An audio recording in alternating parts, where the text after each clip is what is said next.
another week in at this early stage, do you feel as if you learn more and more as the weeks kind of tick by?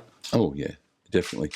And we still got a lot more to learn. I have had several players who have not had in the team yet and who I haven't seen what they can do, and that's part of the process. Regardless of our desire to get results, which is obviously the most important thing. I said that when I came here, that I wasn't coming in the first weeks with grandiose ideas about how I was going to change the club and change the face of Motherwell and all that. It was about, good performances and hopefully good results against Celtic, Aberdeen and Kilmarnock and Inverness.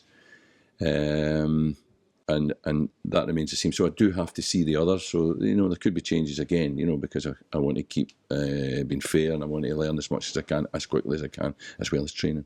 I remember you said after the Celtic game you learned a lot about some of the players. On the other side of that, what do you learn from an impressive result like the one up at Pittodrie? Well, it was very simple. We felt very hard done by at half time. To be losing 1-0 in a game that I felt we edged, certainly in the first half, probably 55-45 at worst.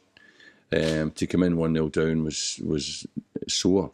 So, really, and in fact, all I did was I had a whiteboard behind me and I wrote yes and no, and I said to them, look, you'll answer the question, yes, you have the desire to come back from 1-0 down away to Pittodrie, or no, and then we'll know a lot. I said, so go out and let's see how prepared you are to do it. And they came in and I scored out no, and I put a big tick beside yes. I wrote yes on the board. They answered it absolutely brilliantly. They were superb in the second half. They upped their game and went and, could have won the game and probably should have won the game. So, I'm learning a lot all the time. How difficult is that balance between ultimately needing results, but at the same time maybe wanting to experiment, think a few things and see what you've got? There's no sort of tension between that. The priority for me at the moment is, in the short term, is learning about them.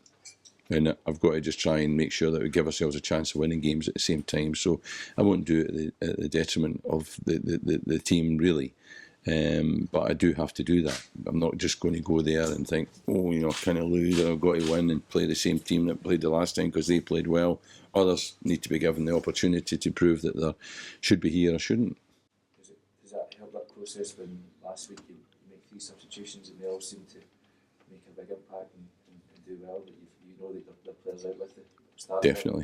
Definitely, because sometimes you look at your bench and you think, where can we strengthen it, where can we keep it the same?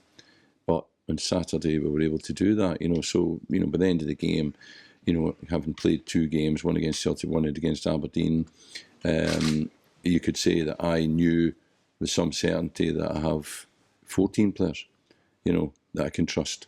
I know that Stevie Hamill coming back is another one, 15. So I've got the others to find out about, just to know how many I can pair a team from. So it was really, really encouraging that happened, and I thought the 3 that went on did perform well. Just on Stephen Hamill, how close is he to coming back? He did some warming up and stuff with the boys yesterday. Not any football. I'm taking him to Kilmarnock. He's going to help warm up some of the boys on Saturday, so I'm trying to get him back involved. But I'd imagine after the international break, he'd be getting fairly close. Obviously, you mentioned the guys that came in last week. 2 of them are strikers. They seem to have a lot of striking options. Is that good for a manager? Because maybe some strikers might have a bad game here and there. That they've got form strikers. Well, I think I've got to learn who I'm not someone who generally changes the team every week. If I know my strongest team and I've got it available, I will play it.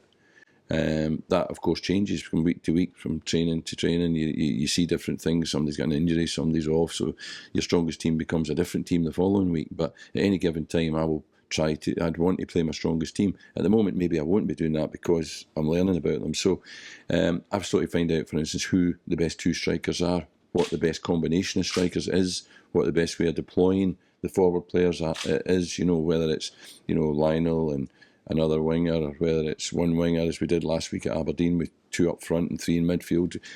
I've still got to find all this out. So the strikers encourage me. The strikers have trained really well, and when they've come on in the games, I think they've done well. So yeah, that's encouraging. You arrived here to find 5 out-and-out strikers, Mark. Is that too many? Is it too difficult to try and take 2 from 5? No, I don't think so. I think we can cope with that. I think that particularly when we play sort of 2, and particularly if any 2 that that play are prepared to be flexible, in what we ask them to do, and also maybe even 3, because against Celtic we played 3 strikers really. Although the 2 of them ended up playing as wing backs, due to circumstances, particularly in the first half. But we're prepared to play 3. So having 5 is great competition for places. Whether there's 2 playing, if there's only 1 striker, and you can only accommodate 1 striker, then 5's a lot. But we will find ways of getting more than 1 in the team. What do you make of the challenge that Kilmarnock are going to pose this weekend? Yeah, they've won a couple of games. They're in good fettle. They're at home on a plastic pitch, which is always mentally, first of all, a challenge, and then physically difficult. But we're on the back of a couple of decent performances, and we feel as if we're building something. I think you can't predict it. I think it'll be a difficult game for both teams. They're a good example of what can be done once you start to string a bit of confident results together, because at the start of the season it was always doom and gloom. We lost here, and then since then I think it's 4 wins and 6 or something. Yeah, well, I've made a slight change to the team, and sometimes it's about that, just finding the right people in the right places. Josh McGuinness has been up front, Boy Slater in left midfield, and suddenly there's a wee combination there that's working for them. Josh is on fire and will be a big threat to us on Saturday. I know Josh well. He's a player, he's a boy I like. But I'll also be looking forward to Big Mick taking care of him. But they are a threat, we know that, and that combination seems to be the thing that's really kicked them on from a difficult start. So we've got to be aware of it. Could be heading to the Euros. Josh McGuinness, you've known him for a while. Does it surprise you how well he's kicked on this season? I mean, I took him, because I was convinced he had something about him, and he suddenly seems to be finding it. He's a great physical specimen, he's quick, he's willing, so he's got a lot going for him, so he should be doing well.